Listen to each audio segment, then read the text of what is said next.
క్రీస్తునందు ప్రియమైన సంగమా,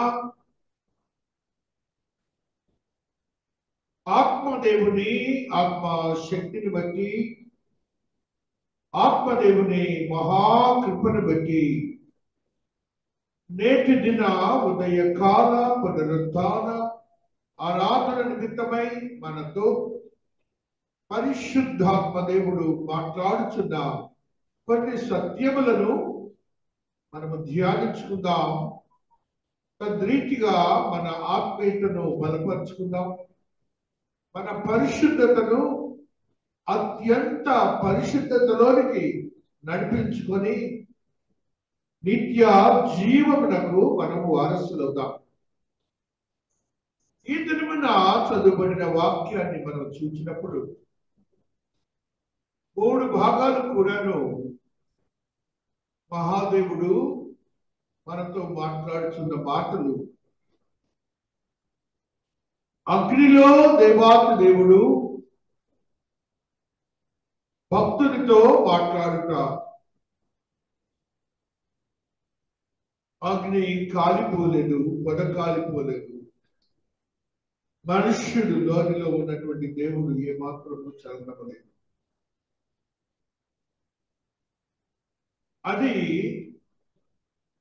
హోరేబు పర్వతం యొక్క భూమి మీద జరిగిన సంఘటన. అదే భూమి మీద నీవు నేను అగ్నిలో ఉంటే మన శరీరములు ఏమవుతాయో మనకు తెలుసు, మన జీవం ఏమవుతుందో మనకు తెలుసు. అయితే దేవుడు ఆ రీతిగా అగ్నిలో దర్శనం ఇచ్చాక, మంటలలో దర్శనం ఇచ్చాక భక్తుడు ఆశ్చర్యపోయి ఏమి జరుగుతుందని చూడటానికి వచ్చాడు.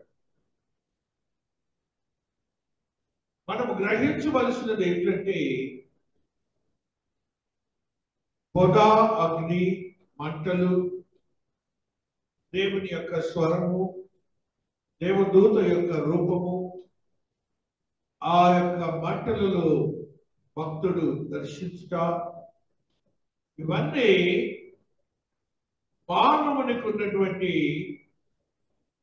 జ్ఞానమును బట్టి, వివేకమును బట్టి చూచి గ్రహించగలిగినవి. మానవుని జ్ఞానము కంటే అతీతమైన జ్ఞానము ఒకటి ఉన్నదని మానవునికి దేవుడు తెలియచేయడానికి, ఒక భక్తుని ఎన్నిక చేసుకోవటానికి, ఆయనకున్నటువంటి మహిమను చూపటానికి ఆయన ఎన్నుకున్న ప్రదేశం ఏంటంటే దేవుని పర్వతాన్ని ఎన్నిక చేసుకున్నారు. హోరేబు పర్వతము దేవుని పర్వతం. దానికి టైటిలే పర్వతం అని పేరు కాదు, దేవుని పర్వతము. ఆ దేవుని పర్వతము వద్ద ఆ అడుగు భాగమున ఆ మంటలను మండుట మనం చూస్తున్నాం. ఇందులో ఆయన మాట్లాడిన మాట ఏమిటంటే, ఒక వ్యక్తి పునరుత్థానుడైతే, మానవుడు పునరుత్థానుడైతే, మానవుడు పునరుత్థాన శక్తితో తను కూడా మంటలలో ఉండగలడు. నీవు నేను కూడా రక్షింపబడిన వారము, బాప్తిస్మము తీసుకున్న వారము, పరిశుద్ధంతో జీవించే వారము. ఈ లోకములో మనము మరణమును చవిచూచినప్పుడు, శారీరక మరణమును, నీవు పునరుత్థానుడు అయినప్పుడు నీవును తద్రీతిగా అగ్నిలోనూ నిలవచ్చును, మహిమలోనూ నిలవచ్చును, వెలుగులోనూ నిలవచ్చును, దేవుని స్వారూప్యమును కలిగి ఉండవచ్చును, దేవుని మహిమాన్వితమైన స్థితిని కూడా, రూపాన్ని కూడా మరలా నువ్వు తిరిగి పొందుతావు. దానిని తెలియచేయడానికి దేవుడి దినాన మనందరితో మాట్లాడుతున్నాడు. నీవు మనుష్యుడివే, మరణిస్తే నరక పాత్రుడు కాకుండా నీ దేవుడు విమోచనార్థము ఆయన స్వరక్తాన్ని ఇవ్వటానికి భూలోకానికి వచ్చారు. ఆయన ఒక మిషన్ మీద భూలోకానికి వచ్చారు. నిన్ను నన్ను రక్షించి నరక పాత్రలను చేయకుండా ఆ రీతిగా మనలను స్వర్గ ప్రాప్తులను చేయటానికి ఆయన రక్తమును శిలువ మాడ మీద ప్రోక్షించి మనలను రక్షించి ఆయన ఇచ్చిన యోగ్యకరమైన ఆ మోక్ష స్థితి అనగా పునరుత్థాన స్థితిలో మహిమ శరీరమును పొందుకొనుట. అందుకనే 3 అధ్యాయాల్లో మనం చూసినప్పుడు పునరుత్థానమును గురించి యేసయ్య మాట్లాడతారు. లూకా సువార్తలో, అపొస్తలుల కార్యంలో 7వ అధ్యాయంలో అది ఆయన కూడా అదే మాట్లాడతారు. మనం చదువుకున్న ప్రకటన గ్రంథంలో పునరుత్థానాన్ని గురించి మాట్లాడతారు. ఈ పునరుత్థానము అంటే ఉద్ధరించబడుట, పునరుద్ధరించబడుట, తిరిగి మరలా ఉద్ధరించబడే స్థితి. అనగా మనకు ఒకప్పుడు మనం పాపము చేయనప్పుడు ఆ స్థితిలోనే ఉన్నాం, ఆ యొక్క స్థితిలోనే ఉన్నాం. పాపము చేసి దేవునికి అవిధేయులుగా ఉండి దేవునికి దూరస్థలమయ్యి మనమేం చేసామంటే మన యొక్క స్థితినంతా కూడా పోగొట్టుకొని నరక ప్రాప్తులం అయిపోయాం. ఆ దేవాది దేవుడి దినాన మాట్లాడుతున్న సత్యం. ఆ సంఘటనలో మనం చూసినప్పుడు మోషే భక్తుని ఆయన అంటున్నారు, లీడర్ గా ఆయనను భూమి మీద చేస్తున్నాడు, ఒక నాయకుడిగా. ఆయనను ఒక నాయకుడిగా చేయడానికి దేవుడు ఆయన ఎదురుకు వచ్చాడు. ఆయనేమో 40 సంవత్సరాల కాలము ఐగుప్తులో ఉన్నారు. 40 సంవత్సరాల కాలము ఐగుప్తులో ఉండి రాజరికాన్ని అనుభవించారు. రాజరికాన్ని అక్కడ అనుభవించడం మాత్రమే కాకుండా ఇశ్రాయేలీలను ఐగుప్తు దేశము వారు ఇబ్బంది పెడుతూ ఉంటే వారిని కోపోద్రేకుడై మరణమును గురి చేసిన స్థితి కూడా మనందరికీ తెలుసు. ఆ విషయమై మరో పనిష్మెంట్ ఇస్తాడని ఆయన మిద్యానుకు పారిపోయి వచ్చాడు 40 ఏళ్ళు ప్రహసనం. ఆ సమయంలో దేవుడు ఆ ఇశ్రాయేలీయులకు నాయకుడు కావాలని యోచించారు. కారణం ఏంటంటే వారి ప్రజలపై ఆయనకున్న అభిమానము, ప్రేమను చూశారు. ఆయన నాయకుడు కాకపోయినా ఆయన ఇశ్రాయేలీయుల పక్షంగా ఉండి వారిని రక్షించడానికి ఎవరైతే శత్రువులుగా ఉన్నారో ఐగుప్తీయులు వారిని మరణానికి గురి చేశాడు మోషే భక్తుడు. ఫరో శిక్షిస్తాడని పారిపోయి మిద్యాన్లో జీవిస్తున్నాడు. అయితే దేవుడు వదిలిపెట్టలేదు. ఆయనలో ఉన్న కాంక్షను చూశాడు, ఆయనలో ఉన్న దీక్షను చూశారు, ఆయనలో ఉన్న తృష్ణను చూశారు. వారి యొక్క మనుషుల ఎడలున్న ప్రేమను గ్రహించి ఆయన నాయకుడిగా ఎన్నిక చేయడానికి ఆయన అగ్ని జ్వాలల్లో ఆయన ప్రత్యక్షమై కనపడ్డట్టుగా ఈ దినమున చదివిన సంఘటన మనం చూస్తున్నాం. అది హోరేబు పర్వతము అంటున్నాడు, దేవుని పర్వతము అంటున్నాడు.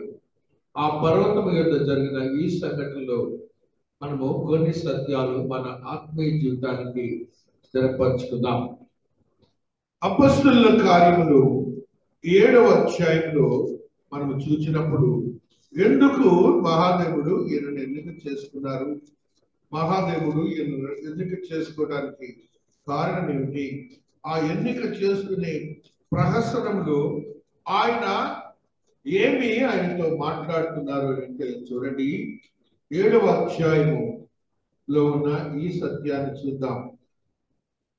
34వ వచనాన్ని చదువుకుంటూ వస్తున్నాం.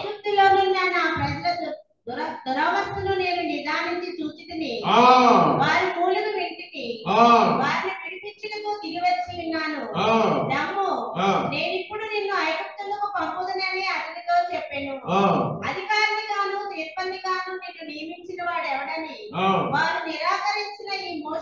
అతనికి పొదలో కనబడిన దేవదూత ద్వారా దేవుడు అధికారిని గాను విమోచకుని గాను నియమించి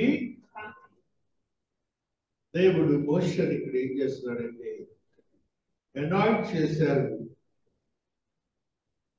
ఆయన ప్రజలను, ఐగుప్తీయులను, వారు ఎవరైతే ఇబ్బంది పెడుతున్నారో వారి పక్షమున ఈయనకి ప్రేమ ఉన్నదని గ్రహించి తీర్పరిని గాను విమోచకుని గాను, ఐగుప్తీయులకు విమోచకుడిగానేమో మోషేని ఎన్నిక చేసుకున్నాడు. సర్వమానవాళికి విమోచకుడిగానేమో నీ క్రీస్తు వారు భూలోకానికి వచ్చారు. అందుకనే దేవుడు మోషే తనకున్నటువంటి ఆత్మీయ స్థితిని ఆ రీతిగా దేవుడిచ్చిన ఆశీర్వాదకరమైన అధికారాన్ని పొంది ఆయన దర్శనం ద్వారా అందులో ధైర్యం తెచ్చుకొని ఐగుప్తులకు వెళ్ళినటువంటి వాడిగా ఉంటున్నాడు. కాబట్టి క్రీస్తు నందు ప్రియమైనటువంటి వారులారా, 120 సంవత్సరాల కాలము మోషే బ్రతికాడు. 40 సంవత్సరాల కాలము ఐగుప్తులో జీవించారు.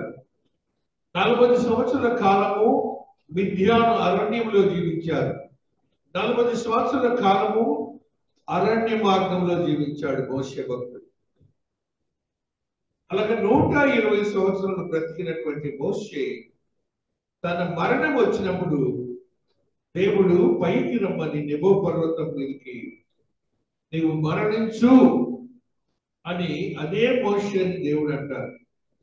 ఇప్పుడేమో నాయకునిగా వెళ్ళమన్నారు. ఆయన కాలం అయిన పిలుపున దేవుడు అన్నారు, నెబో పర్వతం మీదకి వచ్చి నీవు మరణించు, నీ జీవాన్ని వదిలిపెట్టుమని అంటాడు. మోషే వెనుకాడలేదు, తన ప్రాణాన్ని వదిలిపెట్టేస్తాడు. అక్కడంట ధర్మశాస్త్రంలో రాస్తారు, మోషేని చిన్న పిల్లవాని వలె దేవుడు 2 చేతులపై ఎత్తుకున్నట్ట, నొసటి మీద ముద్దు పెట్టుకున్నట్ట. అప్పుడు మోషే తన ప్రాణాన్ని వదిలేట. దేవుడే ఆ సమాధి చేశారట. ఆ ప్రాంతంలో ఎవ్వరికి కూడా ఆ సమాధి తెలియదు. ఆ ఇశ్రాయేల్ దేశం వెళ్ళిన వాళ్ళకి చెప్తారు, ఇక్కడెక్కడో దేవుడు చేశాడు అని చెప్తారు, కానీ మోషే సమాధిని మనకు కనిపించడం లేదు. కారణం ఏంటంటే మోషే వారికి దేవుడయ్యాడు. కాబట్టి ఆయన దేవుడిగా చేసి ఆరాధిస్తారేమోనని మోషే ఆ స్థలాన్ని ఎవ్వరికి తెలియనికుండా చేశాడు దేవుడు. ఆ రీతిగా దేవుడు మోషేని ఎన్నిక చేసుకున్నారు. మోషే యొక్క శక్తివంతమైన స్థితిని మనకు తెలియజేశారు. అందులో దాగిన సారాంశం ఏంటంటే, నీకు నాకును పునరుత్థాన శక్తిని ఇవ్వట. పునరుత్థాన శక్తిని ఇచ్చడానికి దేవుడు భూలోకానికి ఒక మనుష్యుడిగా వచ్చి శిలువపై మరణించి తన రక్తమును ప్రోక్షించి నిన్ను నన్ను రక్షించడానికి ఆయన ఒక విమోచన క్రియను చేశారని మనం గుర్తించాలని ఈ దినాన దేవుడు చదువుకున్న ప్రకటన గ్రంథంలో 20వ అధ్యాయంలో ఒక మాటను చదువుతాం. 7వ వచనాన్ని చదువుకుంటూ వస్తున్నాం. 10 సంవత్సరములు గడిచిన తర్వాత సాతాను తన చెరలో నుండి విడిపింపబడును. భూమి నలుదిశల యందు జనములు లెక్కకు సముద్రము ఇసుక వలె ఉన్న గోగు మాగోగు అని వారిని మోసపరిచి వారిని యుద్ధమునకు పోగు చేయటకై వాడు బయలుదేరి వారు భూమి మీద అంతటా వ్యాపించి పరిశుద్ధుల శిబిరమును ప్రియమైన పట్టణమును ముట్టడి వేయగా పరలోకము నుండి అగ్ని దిగి వచ్చి వారిని దహించెను. వారిని మోసపించిన అపవాది అగ్నికందకముల గల గుండములో పడవేయబడిను. అచ్చట క్రూర మృగమును అబద్ధ ప్రవక్త ఉన్నారు. వారు యుగములు రాత్రింపబడు బాధింపబడుదురు. అందరూ గమనించవలసింది ఏంటంటే, అపవాది అగ్ని గంధకముల గల గుండములో పడవేయబడెను. అప్పటి వరకు మానవుడికి శ్రమ తప్పు. అప్పటి వరకు మానవునికి శ్రమలు తప్పవు. అపవాదు ఉన్నంత కాలము శ్రమలు లేవు. ఆ శ్రమల్లో మనం పడుతున్నామే, అది ఇక నీకు లేదు అని చెప్పడానికి దేవుడు పునరుత్థానాన్ని గురించి చెప్తున్నాడు. ఇక మానవునికి శ్రమలు లేవు. అపవాదిని బంధించి ఆ గంధకములలో పడవేస్తున్నాడు దేవుడు. అపవాది మరణములకు గురి కాబోతున్నాడు. ఇప్పుడేమో అపవాది మరణమును దేవుడు జయించడం ద్వారా ఓడించబడ్డాడు. ఇప్పుడు అపవాది ఓడించబడ్డాడు. రేపు అపవాదికి మరణం. అప్పటి వరకు ఈ సమస్యలు ఉంటాయి. అందుకనే ఆ పై వచనాన్ని మనం చదువుకుంటే 5వ వచనాన్ని, ఆ 1000 సంవత్సరములు గడుచు వరకు ఎడమ మృతులు బ్రతకలేదు. ఇదే మొదటి పునరుత్థానము. ఈ మొదటి పునరుత్థానంలో పాలుగల వారు ధన్యులు, పరిశుద్ధులనై ఉందురు. ఇట్టి వారి మీద రెండవ మరణమునకు అధికారం లేదు. మీరు దేవునికి క్రీస్తును యాజకులై క్రీస్తుతో కూడా 1000 సంవత్సరములు రాజ్యము చేయుదురు. ఇట్టి వారి మీద రెండవ మరణమునకు పునరుత్థానంలో నీవు రావాలి. పునరుత్థానంలో నీవు పునరుత్థానంలో ఏం కావాలంటాడు? నీవు పరిశుద్ధుడిగా తీర్చబడాలి. అది ఇంకా అందుకు దేవుడు అగ్నిలో కనపడి పరిశుద్ధుడిగా ఉండి మనము కూడా ఆ రీతిగా ఉండబోతున్నామని చెప్పడానికి ఆ పునరుత్థానాన్ని గురించి చెప్తున్నారు.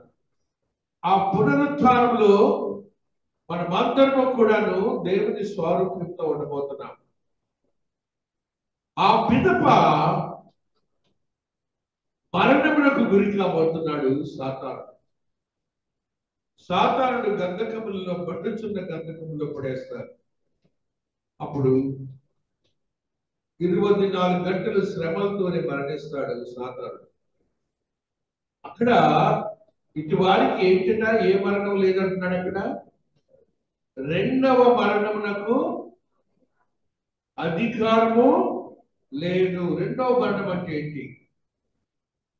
ఇప్పుడు మనకి ఒక మరణము, మన అందరం కూడాను ఒక మరణము, డాన్ బోస్కో పెట్టెలతో ఒక మరణం మనందరికి. ఆ మరణము తర్వాత రెండవ మరణం కూడా ఉంది. అది మనకు ఉండకూడదు. రెండవ మరణం కారణం ఏంటంటే నీవు పరిశుద్ధుడిగా తీర్చబడాలి. పరిశుద్ధుడిగా తీర్చబడటానికి ఈ క్రియలు నీలో ఉండకూడదు. ఆ వాక్యం చదవండి. 8వ వచనం, 21వ అధ్యాయం.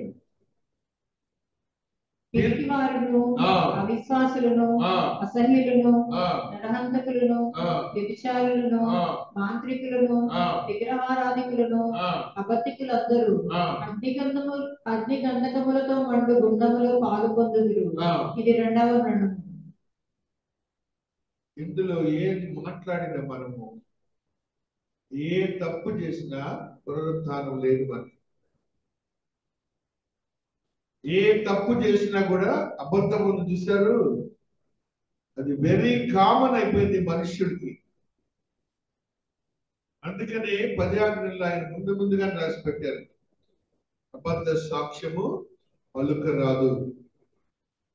కారణం ఏంటంటే మనుష్యుడి యొక్క లక్షణం ఏంటంటే అబద్ధములకు జనకుడు ఎవరు? అపవాది. అనగా నీవు అపవాది యొక్క మనస్తత్వంలో ఉంటావు. దైవజనుడు అయినా విశ్వాసులైనా అబద్ధాలు ఆడటమే మొదలు పెట్టే వరకు సాతాను యొక్క మనిషి అయిపోతున్నాడు. మనం అది అనుకోట్లా. తెలివిగా నేను మాట్లాడాను అనుకుంటాం. మన జీవితాలన్నీ భ్రష్టత్వాలని బోధిస్తున్నాం. అక్కడ చూడండి మరి ఒక మాట, పిరికి వారును. ఎందుకండి అంత గట్టి మాట రాయాలి పిరికి వారని? ఈ మధ్య కాలంలో అందరూ పిరికి వాళ్ళు అయిపోయారా? జనంలోకి రావడానికి పిరికివారు, మందిరానికి రావడానికి కూడా పిరికివారు అయ్యారు. అది కూడా రాస్తాడు దేవుడు. ఆయన మీద విశ్వాసం లేదని అర్థం, ఆయన మీద మొండి ధైర్యం లేదని అర్థం. అది ఆ విశ్వాసం లేకుండా ఉన్నప్పుడే పిరికితనం వస్తుంది, విశ్వాసం ఉన్నప్పుడు ధైర్యం వస్తుంది. నెక్స్ట్ మాట చూడండి అక్కడే, అవిశ్వాసులను అసహ్యులను. అసహ్యులు ఏంటండి?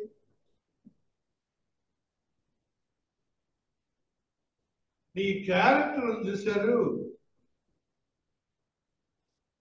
ఒకరికి అయిష్టంగా ఉండే బిహేవియరల్ యాటిట్యూడ్ ఉంటుంది, వారిని ఇబ్బంది పెట్టేటట్టుగా, వారి చుట్టూ నీ యొక్క అసహ్య భావాలు చూపించేటట్టుగా, నీకున్నటువంటి కోపాలు ఉద్రేకాలు చూపించే వాళ్ళందరికీ ఎలా ఉంటే అసహ్యుడిగా ఉంటారు. నీకు దగ్గరకు కూడా రానియరు, లేకపోతే నీ దగ్గరకు కూడా రాడు. అక్కడే మొదలు అంటున్నాడు చూడండి, నరహంతకులు, వ్యభిచారులు, మాంత్రికులు, విగ్రహారాధికులు, అబద్ధికులు, వాళ్ళకి పునరుత్థానము లేదు. ఇందులో 3 మనకి చదువుతాయి. ఎందుకంటే పెద్ద నేరాలు మన జైలు ఇందులో ఉన్నాయి.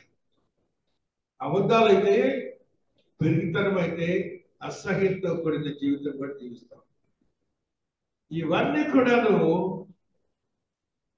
సింపుల్ గానే కనపడతాయి, కానీ దేవునికి ఇష్టం కాదు. ఇవి రెండవ మరణానికి మనం పాత్రుడు కాకూడదని దేవుడు ఈ దినాన్ని మాట్లాడుతున్నాడు మోషే భక్తుని ద్వారా. మోషే భక్తుడు చెప్పిన పునరుత్థానాన్ని మనం పొందుకోవాలి. నీవు కూడా దేవాతి దేవుడు అగ్నిలో దేవదూతలతో ఎలా ప్రత్యక్షమయ్యాడు, దేవును అలాగే ప్రత్యక్షమయ్యే యోగ్యతను దేవుడు నీకు ప్రసాదింపబోతున్నాడు. మరి మాటని మనం చదువుకుందాం. 65 యెషయాలో ఒక మాటను చదువుకుందాం. 5వ వచనాన్ని చదువుదాం. యెషయా 65:5లో ఒక సత్యాన్ని దేవుడు తెలియజేస్తున్నారు. వారు నా దాపునకు రావద్దు, వారు మా దాపునకు రావద్దు, మా దాపునకు రావద్దు, ఎడమగా ఉండుము, ఎడమగా ఉండుము, నీకంటే మేము పరిశుద్ధులమని చెప్పుదురు. మీరు నా నాసికారంధ్రములకు పొగవలెను, దినమంతయు మండుచుండు అగ్నివలె ఉన్నారు. యెహోవా ఇలాగ సెలవిచ్చును, నా ఎదుట గ్రంథములో అది వ్రాయబడి ఉన్నది, ప్రతీకారము చేయక నేను మౌనముగా నుండెను. నిశ్చయముగా వారు అనుభవించినట్లు నేను వారికి ప్రతీకారము చేసేదను. వారు మా దాపునకు రావద్దు, ఎడమగా ఉండుము, నీకంటే మేము పరిశుద్ధులమని చెప్పుదురు. అది మనం అలా చెప్తామంటారే. ఇప్పుడు ఆయన పరిశుద్ధుడు కాదు అప్పటి వరకు, మోషే భక్తుడు. అందుకని దేవుడు అంటున్నారు, నీ చెప్పులను విడువు. ఏమన్నారు? ఇది పరిశుద్ధ స్థలము. పరిశుద్ధ స్థలములో చెప్పులు ఎందుకు ఇవ్వాలి? ఎక్కడెక్కడ తిరుగుతాం మనము? దైవజనులు అలాగనే విశ్వాసులమే మనం తిరిగే ప్రదేశాలు ఏంటి? ఆ ప్రదేశాలను బట్టి మనకి ఏమంటుకుంటుంది? అపవాది యొక్క శక్తివంతమైన స్థితి నీకు అంటుకొని నీలో ఉన్న పరిశుద్ధత పాడైపోతుంది, దేవునికి దూరస్తుడిగా అవుతావు. అందుకనే ఎక్కడ పడితే అక్కడ వెళ్ళకూడదు, ఏదోలే అని వెళ్ళకూడదు.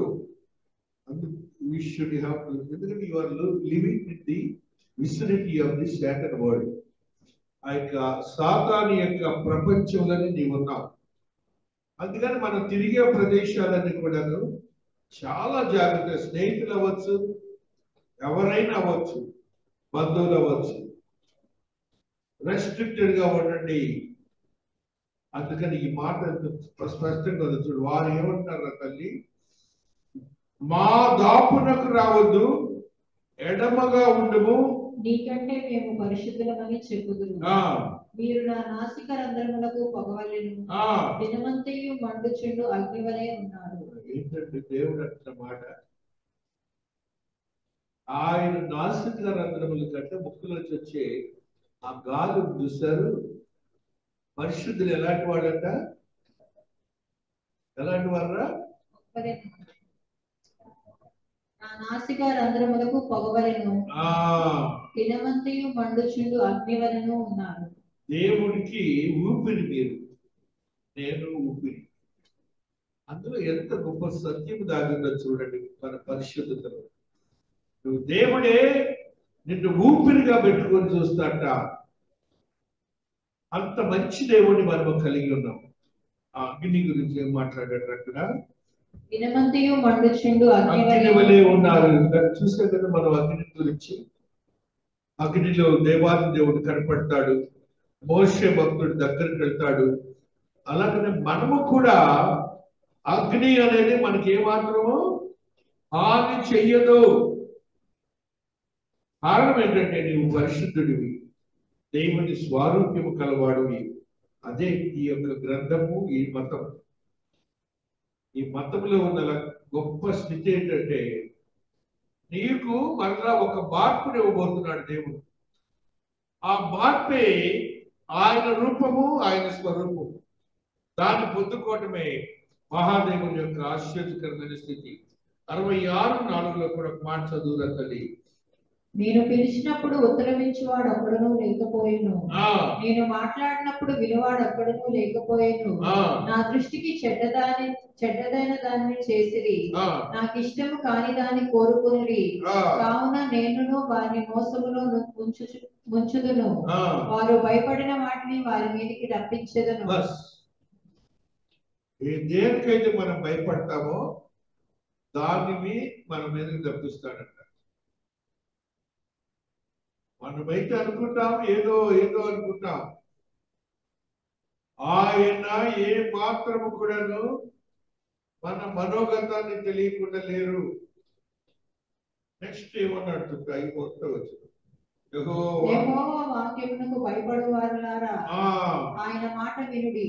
మిమ్మును ద్వేషించుచు నా నామమును బట్టి మిమ్మును త్రోసివేయు మీ స్వజనులు మీ సంతోషము మాకు కనబడినట్లు యెహోవా మహిమనందున గాక అని చెప్పుదురు, వారే సిగ్గునందుదురు.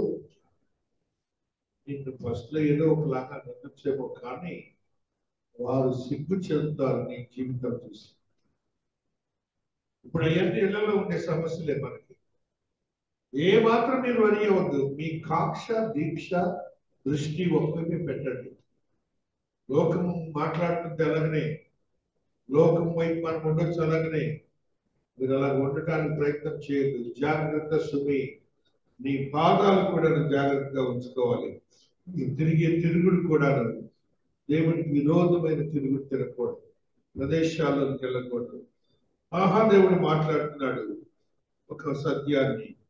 దానియేలు గ్రంథము 12వ అధ్యాయము 2వ వచనంలో సత్యాన్ని చదువుతాం. దానియేలు భక్తుడు మరియు సమాధిలో నిద్రించు అనేకులు మేలుకొనుదురు, కొందరు నిత్య జీవము అనుభవించుటకును, కొందరు నిందాపాలగుటకును, నిత్యముగా హేయులగుటకును మేలుకొందురు. బుద్ధిమంతులైతే ఆకాశ మండలములోని జ్యోతులను పోలిన వారై ప్రకాశించెదరు. నీతి మార్గమును అనుసరించి నడుచుకున్నట్లు ఎవరు అనేకులను త్రిప్పుదురో వారు నక్షత్రము వలె నిరంతరము ప్రకాశించెదరు. దానియేలు, నీవు ఈ మాటలను మరుగు చేసి అంత్యకాలము వరకు ఈ గ్రంథమును ముద్రింపు. చాలా మంది నలుదిశల సంచరించినందున తెలివి అధిక మగును అని నాతో మాట్లాడు గాబ్రియేల్ అతడు చెప్పాను. గాబ్రియేలు ద్వారా దేవుడు దానియేలుకి మెసేజ్ పంపాడు. ఏమని పంపాడంటే, బుద్ధిమంతులైతే ఆకాశ మండలములోని జ్యోతులను పోలిన వారై ప్రకాశించుదురు. ఇక్కడ బుద్ధిమంతులు, ఆకులికి పరిశుద్ధులు. ఇంతకుముందు పరిశుద్ధులు అనే వారి స్టేటస్ చెప్పాడు. దేవునికి ఊపిరి అన్నాడు వాడు. ఇప్పుడు ఏమంటున్నాడు? ఈ పరిశుద్ధులు ఆకాశంలో ఉన్న జ్యోతులు అనగా నక్షత్రాలు మెరిసే ఆ రీతిగా వీరు ఉండబోతున్నారు. ఒక ప్రత్యేకమైన జనాంగం ఉండబోతున్నారని దేవుడు తెలియజేస్తున్నాడు. ఎవరు అనేకులను త్రిప్పుదురో వారు నక్షత్రములలే నిరంతరము ప్రకాశించు. మనకు నీవు రక్షించబడ్డావు, నీకు నీవుగా నీ రక్షణ కొనసాగించుకుంటున్నావు. ఇక్కడ ఏం చెప్తున్నాడు దేవుడు? ఎవరు అనేకులను త్రిప్పుదురో దేవుని యొద్దకు త్రిప్పుదురో వారు నక్షత్రముల వలె నిరంతరము ప్రకాశించెదరు. నీకు నీవుగా వ్యక్తిగతంగా గమనించాలి. 2 క్యారెక్టర్స్ ఇస్తున్నాడు దేవుడు నీకు నాకు. ఇప్పుడు ఏం చేస్తున్నాడు ఈ అబ్బాయి విమోచకుడు మోషే? 40 సంవత్సరాల కాలము 1,20,000 కాల్బలాన్ని, 20 లక్షల మంది జనాన్ని ఐగుప్తు నుంచి నడిపిస్తాడు. 40 సంవత్సరాల కాలం పాదయాత్ర చేస్తాడు. అతను ఎక్కడుంటాడండి? దేవునికి మరణించినప్పుడు దేవుడు అంటే ముందు పెట్టుకున్నాడంటండి. భవిష్యత్ వసతి చిన్నపిల్లలు పెట్టుకున్నాడు, చేతుల్లో ఎత్తుకున్నాడండి, చిన్న బిడ్డలు ఎత్తుకున్నట్టు. అతని యోగ్యతను మోసే సంపాదించుకున్నాడు ఆయన చేసిన క్రియ. అంటే అలాగా నీవును పరిశుద్ధుడిగా తీర్చబడి, నీవును దేవుడికి ఇష్టడుగా ఉండి ఆ రీతిగా పరిశుద్ధతలోనికి నువ్వు నడిపించబడతావు. అది నువ్వు గమనించాలి. నీ ఆత్మీయతను బలపరచుకోవాలని పరిశుద్ధాత్మ దేవుడు తెలియజేస్తాడు. నీవు ఈ మాటలను మరుగు చేసి అంత్యకాలం వరకు ఈ గ్రంథమును ముద్రింపుము. ఈ గ్రంథం ఎప్పటి వరకు ముద్రించాలట? అంత్యకాలం వరకు ముద్రిస్తూనే ఉండాలట. దేవుని వాక్యము ప్రజ్వలింపబడాలట. మహాదేవుని యొక్క ఆత్మీయతో కూడిన ఆశీర్వాదకరమైన స్థితిని మనం చూస్తున్నాం. ఈ గ్రంథంలో చివరి ప్రకటన గ్రంథంలో మాట రాస్తాడు. ఒకటి తీసివేసిన, ఒకటి కలిపిన తెగుళ్ళు వస్తాయట. పరలోకంలో వారికి స్థానం ఉండదంట. ప్రకటన చివరి అధ్యాయంలో చివరి మాట చూడండి. ఆత్మదేవుడు ఈ గ్రంథాన్ని గురించి తెలియజేస్తున్నారు. ఈ గ్రంథమందున ప్రవచన వాక్యములను విను ప్రతివాదానికి నేను సాక్ష్యం ఇచ్చినది ఏమనగా ఎవడైనను వీటితో మరి ఏదైనాను కలిపినేడలా ఈ గ్రంథములో వ్రాయబడిన తెగుళ్ళు దేవుడు వానికి కలుగచేయును. ఏం చేస్తాడంట? ఈ గ్రంథంలో వ్రాయబడిన తెగుళ్ళు ఏదైనా దేవుడు వానికి తెలియజేయును. కలిపిన ఎడల. ఈ కాబట్టి కొంతమంది ముచ్చట్లు చెబుతున్నారు, పాస్ గారు సొంతం కలుపుతున్నారు. ఏమని? రేపు రాబోతున్నాడు దేవుడు ఈ సంవత్సరంలో అంటాడు. ఆయన సంవత్సరం ఉందా బైబిల్లో? మన సొంత బాడీలో మాట్లాడకూడదు గ్రంథాన్ని. ఏమిస్తానన్నాడు? తెగుళ్ళని ఇస్తాడంట. ఎవడైనను ఈ ప్రవచన గ్రంథమున్న వాక్యములలో ఏదైనాను తీసివేసిన యెడల దేవుడు ఈ గ్రంథంలో వ్రాయబడిన జీవ వృక్షములోను పరిశుద్ధ పట్టణములోను వానికి పాలు లేకుండా చేయును. కలిపితేనేమో ఎలా అన్నాడు, తీసివేస్తేనేమో అసలు రెండో మరణం షూర్ అంటున్నాడు. కాబట్టి మనం గమనించాలి. మనం ఏదో జ్ఞానవంతులు అని అనుకుంటున్నాం. ప్రతి చిన్నది కూడా గ్రంథం గురించి రాస్తూ డానియేలుకి ఏం చెప్తున్నాడు?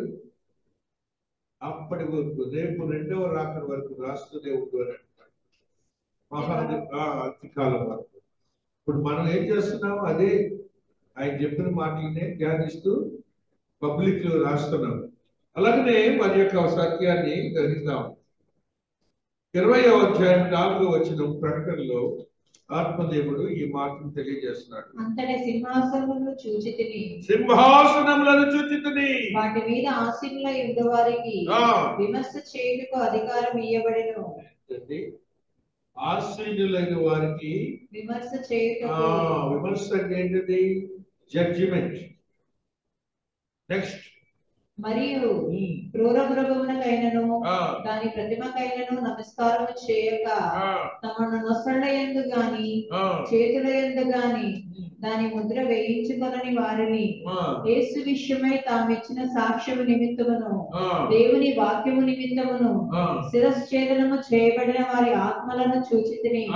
వారు బ్రతికిన వారై 1000 సంవత్సరములు క్రీస్తుతో కూడా రాజ్యము చేసిరి. చంపేశారు దేవుడి దైవ జనాన్ని అనుకుంటున్నామే. వాళ్ళు మొట్టమొదటి పరిశుద్ధులుగా తీర్చబడట దేవుని రాజ్యంలో నింపుతారు. మనం ఏమనుకుంటున్నాం? వీళ్ళు చచ్చిపోతారు, చంపేస్తారని మనం అనుకుంటున్నాం. బైబిల్ రాసింది. వారికి ఉన్న స్టేటస్ చెప్తున్నాడు చూడండి దేవుడు. వారు అందుకే లెక్క చేయట్లేదు, ప్రాణానికి కూడా మరణానికి కూడా లెక్క చేయట్లేదు. ఆ రీతిగా పునరుత్థానంలో పరిశుద్ధులుగా ఉండటానికి యోగ్యతను దేవుడు అనుగ్రహించాడు. మహాదేవుడు మరొక సత్యాన్ని తెలియజేస్తున్నాడు. 1 కొరింథీ 15వ అధ్యాయము 21వ వచనంలో మాట చదువుకుందాం. 1 కొరింథీ 15వ అధ్యాయము 21వ వచనంలో ఆత్మదేవుడు ఈ సత్యాన్ని తెలియజేస్తున్నారు. మనుషుల ద్వారా మరణము వచ్చిన కనుక మనుషుల ద్వారానే మృతుల పునరుత్థానమును కలిగెను. ఆదామునందు అందరూ ఎలా మృతి పొందుచున్నారో అలాగనే క్రీస్తునందు అందరూ బ్రతికింపబడుదురు. 15:21లో 15వ అధ్యాయము 21వ వచనములో మనుష్యుని ద్వారా మరణము వచ్చెను కనుక. ఎవరు మనుష్యుడు? ఆదమ్. మనుష్యుని ద్వారా మృతుల పునరుత్థానము కలిగెను. ఆయన ఎవరు? యేసుక్రీస్తు వారు. ఇప్పుడు నీ యేసుక్రీస్తు ప్రభువు వారు చెప్తున్నారు, నీ కొరకు మనుష్యుడిగా భూలోకానికి వచ్చి నీకు పునరుత్థానాన్ని ఇచ్చి రేపు నీవు నిత్య జీవంలో ఉండడానికి యోగ్యతనిచ్చారని ఆయన మన గుర్తు చేస్తున్నారు. నెక్స్ట్ మాట చదువుతారు. అందరూ ఎలా మృతి పొందుచున్నారో అలాగనే క్రీస్తునందు అందరూ బ్రతికింపబడుదురు. ప్రతివాడును తన తన వరసలోనే బ్రతికింపబడను. ప్రథమ ఫలము క్రీస్తు. తరువాత క్రీస్తు వచ్చినప్పుడు ఆయన వారు బ్రతికింపబడుదురు. ఆయన వారు బ్రతికింపబడుదురు. అది అందులో ఆ గుంపులో మనం ఉండాలి. ఆ గుంపులో మనం ఉండాలి. ఉండటానికి వీలైన చదువుకున్నాం కొన్ని. ఆయన కొరకు మనం ఏ రీతిగా జీవించాలి, మన జీవితాలు ఎలా ఉండాలి. ఆ జీవితాలు లేనప్పుడు నువ్వు క్రైస్తవులు వేస్ట్. మరలా ఒక సత్యాన్ని ఆత్మదేవుడు తెలియజేస్తున్నాడు.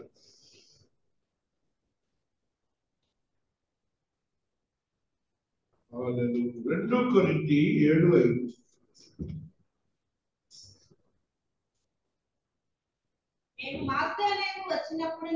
మేము మాసిదోనియాకు వచ్చినప్పుడు మా శరీరము ఏమాత్రము విశ్రాంతి పొందలేదు. ఎండిపోయినను మాకు శ్రమయే కలిగిను.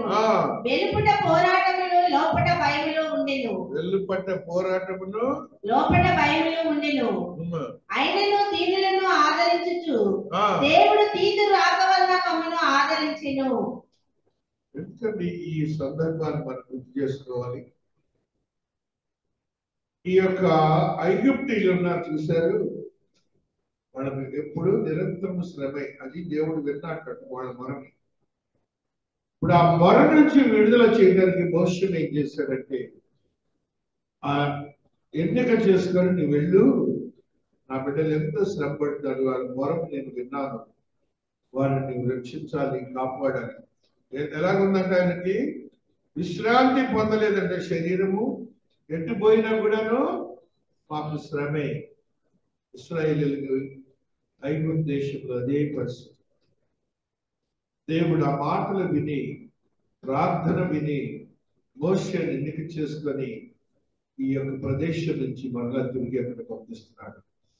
మిమ్మల్ని కూడా మీరు ఇక్కడ సంఘంలో ఉన్నారు, వేరే వేరే ప్రాంతాల్లో మీరు జీవిస్తారు, వేరే వేరే కుటుంబాల్లో మీరు ఉంటారు.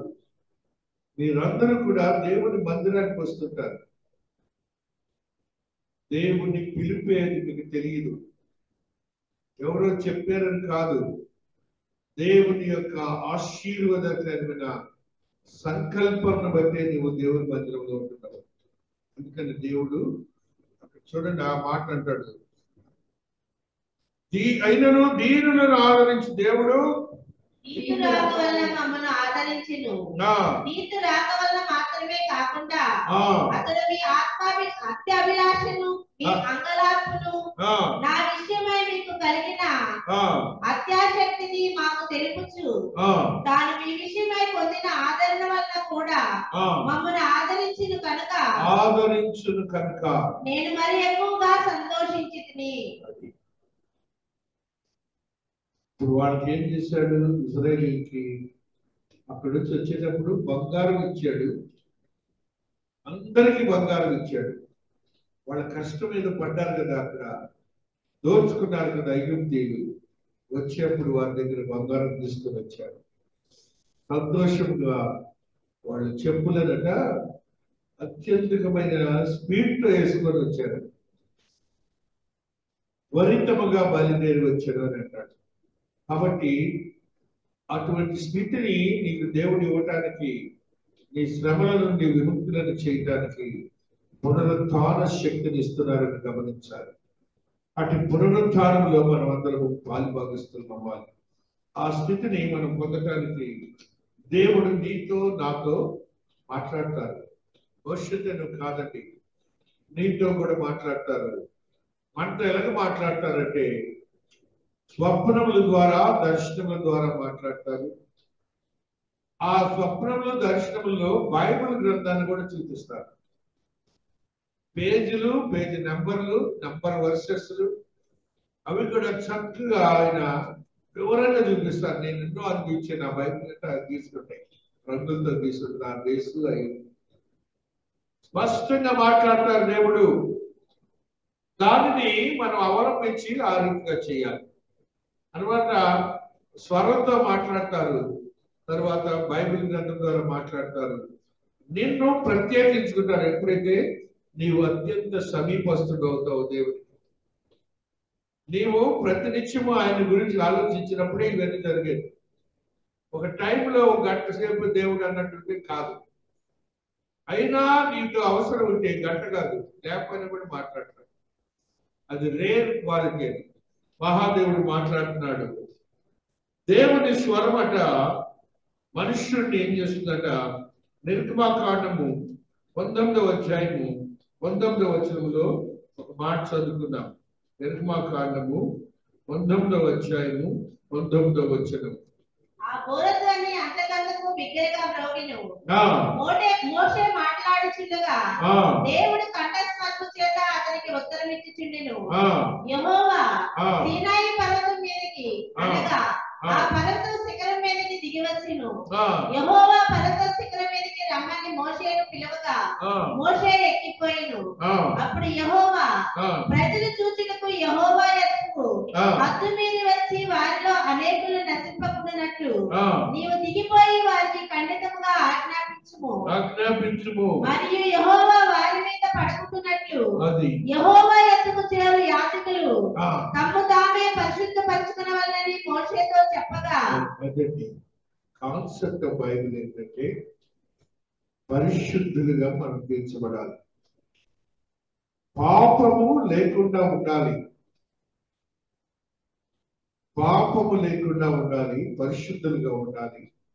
ఆ పరిశుద్ధతను దేవుడి విధానం మనందరినీ కోరుతున్నాడు. వేళను క్రైస్తవుడు అవ్వచ్చు, అనేక సంవత్సరాల నుంచి ప్రక్కన పెట్టే నీ జీవన క్రమం ఎలా ఉంటుంది, నీ యొక్క భావోద్రేకాలు ఎలా ఉంటున్నాయి, దాన్ని ఇప్పుడు మాట్లాడే దేవుడు. కాబట్టి పరిశుద్ధత అనేది మనకు ముఖ్యం. ఊరినే బైబిల్ పట్టుకున్నంత మాత్రాన కాదండి. మన క్రమం అంతా యేసుని పోలి ఉండాలి, యేసు జీవితం లాగా ఉండాలని దేవుడు మాట్లాడుతున్నాడు. పాపమును కదిలింపజేస్తుందిట. నెక్స్ట్ వచ్చేసి యెషయా 30:30లో శక్తి, ఆయన శక్తిని ఎలా చూపిస్తాడు చూడండి. 30వ అధ్యాయం 30వ వచనంలో మహాదేవుడు మాట్లాడుతున్నాడు. యెషయా యెహోవా తన ప్రభావము గల స్వరమును వినిపించును. యెహోవా తన ప్రభావము గల స్వరమును వినిపించును. ప్రభావం అని ఎందుకు రాయాలండి? దేవుడు మాట్లాడితే ఎలా ఉంటుంది? దీనిలో ఒక ఉద్దేశం కలుగుతుంది. ఆయన మాటల్లోనే ఉంది ఆ మధురం ఉన్నది. కంఠస్వరంలో ఉన్నటువంటి ఆత్మశక్తి వేరుగా ఉంటుంది. నెక్స్ట్ ప్రచండమైన కోపముతోను దహించు జ్వాలతోను పెళపెళయను గాలివాన వడగండ్లతోను తన బాహువు వాలుట చెరులకు చూపించును. అంత బలవంతుడైన దేవుడు నీతో సింపుల్ గా ఉండటానికి ఇష్టపడుతున్నాడు. ఏ మాత్రం నిన్ను ఆయన యొక్క శక్తిని చూపించకుండా ఆయన స్వరం ద్వారా నిన్ను ఆశ్రయపరముగా ఉండబోతున్నాడు. అది నీకు ఉండాలని ఆత్మదేవుడు మాట్లాడుతున్నాడు. మరొక మాటని చదువుకుంటూ వస్తున్నాం. 2 పేతురు 1వ అధ్యాయము 19వ వచనంలో 2 పేతురు 1వ అధ్యాయము 19వ వచనం. మరియు ఇంతకంటే స్థిరమైన ప్రవచన వాక్యము మనకున్నది. తెల్లవారి వేకువ చుక్క మీ హృదయములలో ఉదయించే వరకు ఆ వాక్యము చీకటి గల చోటును వెలిగించు దీపమైనట్టిది. దాని యందు మీరు లక్ష్యముంచిన ఎడల మీకు మేలు. అది వాక్యము ఎడల లక్ష్యముంచిన ఎడల మీకు మేలు. ఒకడు తన ఊహను బట్టి చెప్పుట వలన లేఖనములో ఏ ప్రవచనము పుట్టదు మొదట గ్రహించుకొనవలెను. ఇవన్నీ కూడా దాని భావం ఏంటి? గ్రంథంలో రాసినవి ఊహించి రాసినవి కాదు. ఏలయనగా ప్రవచనము ఎప్పుడును మనుషుని ఇచ్చని బట్టి కలగలేదు కానీ మనుషులు పరిశుద్ధాత్మ వలన ప్రేరేపింపబడిన వారై దేవుని మూలముగా పలికిరి. ఇప్పుడు మాట్లాడుతున్న మాటలన్నీ మనుషుని జ్ఞానంతో మాట్లాడే కాదు. వచనాలు అందులో భావాలన్నీ దేవుని యొక్క ప్రవచనాత్మకమైన మాటలు అన్నమాట ఇవన్నీ. అయినప్పటికీ మనం వాటిని రిసీవ్ చేసుకోం. సొంత జ్ఞానం రేషనలిజం ఉపయోగిస్తాం. అసలు బైబిల్ గ్రంథంలో విన్నప్పుడు, చదివినప్పుడు, రాసినప్పుడు రేషనలిజం ప్రక్కన పెట్టండి. ఆప్టిమిజంతోనే మీరు దాన్ని చదవండి. అప్పుడే దానిలో అర్థయుక్తమైన ఆత్మీయ స్థితి నీలోకి ప్రవేశిస్తుంది. మహాదేవుడు చెప్తున్న ఈ మాటల్ని మనం గ్రహించాలని ఆత్మదేవుడు నీతో నాతో మాట్లాడుతూ వస్తున్నాడు. యెహోషువ గ్రంథంలో ఒక సత్యాన్ని చదువుకుందాం. 24వ అధ్యాయం 2వ వచనంలో యెహోషువ భక్తుడు చెప్పినటువంటి సత్యాన్ని కూడా, అనుభవాన్ని కూడా చూసి వస్తున్నాం. యెహోషువ 24:2లో ఆత్మదేవుడు ఈ రీతిగా మాట్లాడుతూ వస్తున్నాడు. యెహోషువ జనులందరితో ఇట్లనెను, ఇశ్రాయేలు దేవుడైన యెహోవా చెప్పినదేమనగా, ఆదికాలం నుండి మీ పితరులు అనగా అబ్రహాముకును నాహోరుకును తండ్రి అయిన తెరహు కుటుంబీకులు నది యూఫ్రటీస్ అద్దరిని నివసించి ఇతర దేవతలను పూజించిరి. అయితే నేను నది అద్దరి నుండి మీ పితరుడైన అబ్రహామును తోడుకుని వచ్చి కానాను దేశమంతటా సంచరింపజేసి అతనికి సంతానమును విస్తరింపజేసి అతనికి ఇస్సాకును ఇచ్చి తిని. ఎవరైనా వాళ్ళ నాన్నగారు ఎట్లా విగ్రహాలు పూజించారు అబ్రహాము వాళ్ళందరూ. ఎందుకు దేవుడి మాటను మనకి ఈ పూట తెలియజేస్తున్నాడు? ఈ పాత జీవితం ఏదైతే ఉన్నదో అది దేవుడికి అవసరం లేదు. దాన్ని మరచిపోవాలి. అబ్రహాము వలె దేవుని వెంటాడేవాడిగా ఉండాలి. అబ్రహాము వలె దేవుని వెంటాడేవాడిగా ఉండాలి. దేవునితో నివసించేవాడిగా ఉండాలి. దేవుని వాక్యానుసారం జీవించేవాడిగా ఉండాలి. అదే మోషేని ఎన్నిక చేసుకుంటే ఏం చేశాడు? భార్యని, 2 బిడ్డలు కూడా వదిలిపెట్టి, ఆ యొక్క కుటుంబాన్ని వదిలిపెట్టి దేవుని మాట చొప్పున 40 ఏళ్ళు ఇశ్రాయేలుతో ప్రయాణం చేశాడు. కుటుంబం వైపే చూడలేదు. అర్థమవుతుంది కదండి? అందుకు అతన్ని ఎన్నిక చేసుకున్నాడు. అందుకు అబ్రహాముని ఎన్నిక చేసుకున్నాడు. అందుకు పాలును ఎన్నిక చేసుకున్నాడు దేవుడు. అందుకని వాళ్ళు విచిత్రమైన ఆశ్చర్యమైన కార్యములు గ్రంథంలో చేసి మనందరికీ పునరుద్ధాన శక్తిలో ఉన్న గొప్ప స్థితిని తెలియజేశారు. కాబట్టి 1 యోహాను 3:21లో ఈ యొక్క పునరుద్ధానాల గురించి ఒక మాట చెప్తున్నాడు. 1 యోహాను 3:21లో ఈ సత్యాన్ని చదువుకుందాం. 1 యోహాను 3:21లో ఆత్మదేవుడు ఈ మాటని మాట్లాడుతున్నారు.